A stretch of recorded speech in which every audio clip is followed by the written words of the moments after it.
Programme میں خوش آمدید. میں ہوں سلمان حسن. ساتھ موجود ہیں مجیب الرحمان شامی صاحب. ناظرین، حکومت کی جانب سے کھلی آفر ہے اور وہ یہ کہ جب بھی اپوزیشن چاہے وہ آ کے مذاکرات کر سکتی ہے تاکہ معاملات کو آگے بڑھایا جائے. اور اس سلسلے میں کل ہم نے اسپیکر قومی اسمبلی ایاز صادق صاحب سے بھی بات کی تھی. انہوں نے بھی کہا تھا کہ دروازے کھلے ہیں, چیمبر میں جب آنا چاہیں وہ آ سکتے ہیں.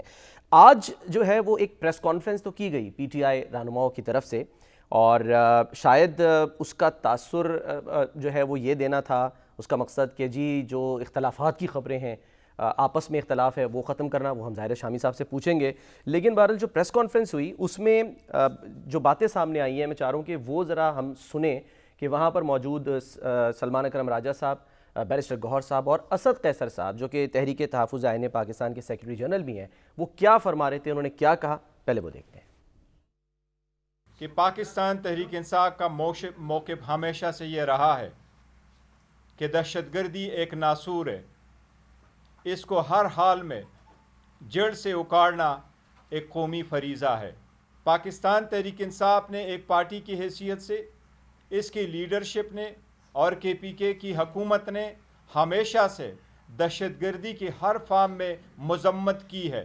یہ کہنا کہ پاکستان تحریک انصاف یا اس کی حکومت کے پی کے میں تعاون نہیں کر رہی, یہ نامناسب اور حقیقت کے برعکس بات ہے. صوبہ خیبر پختونخوا کی عوام اور اداروں کے درمیان خلیج بالکل زہر قاتل ہے, یہ نہیں ہونی چاہیے. پی ٹی آئی اس وقت وہ بڑی جماعت ہے, وہ عوام کی آواز ہے جو اس خلیج کو پاٹ کر سکتی ہے, اس خلیج کو ختم کر سکتی ہے. پالیسیاں قومیں بناتی ہیں, تو ہم ایک قومی پالیسی بنانا چاہتے ہیں جو آئندہ 5 سال 10 سال چلے. ہم تمام جتنی بھی اسٹیک ہولڈرز ہیں, ہم اپنی صوبے میں امن چاہتے ہیں. ہم ہر صورت میں دہشت گردی کا خاتمہ چاہتے ہیں, اور دہشت گردی کے خاتمے کے لیے ہم سمجھتے ہیں, جس میں ایک بالکل واضح طور پر بات کی گئی ہے کہ تمام پالیسی میں وفاقی حکومت صوبائی اسمبلی کو اعتماد, صوبائی حکومت نہیں, صوبائی اسمبلی کو اعتماد میں لے کر فیصلے کرے. شامی صاحب, فیلڈ مارشل عاصم منیر صاحب جو ہیں وہ لاہور گیریزن میں تھے. انہوں نے دو ٹوک بات کی کہ قومی سلامتی پر زیرو ٹالرنس, یعنی کہ کسی قسم کی کوئی ٹالرنس جو ہے وہ نہیں دکھائی جائے گی, برداشت نہیں کیا جائے گا. تو آپ کے خیال میں ٹالرنس ہونی چاہیے قومی سلامتی؟ تاثر سر ایک صوبے کی طرف سے جو دیا گیا, قومی سلامتی جو ہے ہاں اس پہ تو کوئی سمجھوتا نہیں کیا جا سکتا. بالکل. اب مسئلہ یہ ہے کہ قومی سلامتی ہے کیا. اچھا, ہاں, تو وقتاً فوقتاً اس پہ گفتگو ہوتی رہتی ہے, اور ہر وقت کا تقاضا کچھ مختلف ہوتا ہے. اچھا, یعنی ایک ایسی بات نہیں ہے کہ آپ ایک جامد چیز ہے, اب حالات بدلتے رہتے ہیں, قومی سلامتی کے تقاضے بھی بدلتے رہتے ہیں. اچھا, اور قومی سلامتی کے جو تقاضے ہیں آج, ان کے بارے میں اختلاف ہو سکتا ہے, قومی سلامتی کے بارے میں تو اختلاف نہیں ہے. ٹھیک ہے. اب ایک چیز ہے کہ آپ سمجھ رہے ہیں کہ ایک مسئلے کا ایک حل بھی ہو سکتا ہے, 2 حل بھی ہو سکتے ہیں. طریقہ کار جو ہے اس کا, آپ ایک مرض کا علاج جو ہے ٹھیک ہے, ایلوپیتھی بھی ہو سکتا ہے, ہومیوپیتھی بھی ہو سکتا ہے, طب مشرق سے بھی ہو سکتا ہے, روحانی علاج بھی ہو سکتا ہے. روحانی علاج بھی ہو سکتا ہے. آپ کا تو ہوا ہے, بخاری صاحب نے کیا ہے. جی بالکل, اور بڑا اچھا کیا ہے, آپ کی ٹانگ درست کی ہے جی ماشاءاللہ بابر بخاری صاحب نے. ہاں جی. تو یہ روحانی علاج بھی جو ہے کارگر ہو سکتا ہے, اور ہومیوپیتھ جو ہے اس کا بھی نتیجہ خیز ہو سکتا ہے. صحیح. اور بعض اوقات سرجری کی ضرورت ہوتی ہے تو پھر سرجری کرنی پڑتی ہے. تو یہ میرا خیال جو اختلاف ہے وہ طریقے علاج پر ہے. اچھا, ٹھیک ہے. مرض تو اپنی جگہ سب تسلیم کرتے ہیں کہ دہشت گردی جو ہے اس پہ کوئی سمجھوتا نہیں ہو سکتا, اور دہشت گرد جو ہے ان سے سمجھوتا کرنا قومی سلامتی کے منافی ہے. ٹھیک ہے. اب مسئلہ یہ ہے کہ اب بات, ایک زمانہ تھا کہ ہمارے پورے ملک میں, اب یہ جو طالبان ہے, ٹی ٹی پی ہے, ایک ایسا ماحول تھا جب جنرل اشفاق پرویز کیانی جو تھے وہ چیف آف آرمی سٹاف تھے, اور میرے خیال یوسف رضا گیلانی صاحب وزیر اعظم تھے. ٹھیک. اس وقت جب لوگ ہمارے جوان لڑتے تھے اور ایسی وبا پھیلی ہوئی تھی کہ لوگ سمجھتے تھے یہ تو اسلام کے بڑے سپاہی ہیں ٹی ٹی پی والے. صحیح. اور ان کے ساتھ وہ سینہ تان کے کھڑے ہوتے تھے, تو بڑی مشکل درپیش ہوتی تھی ہمارے جوانوں کو جو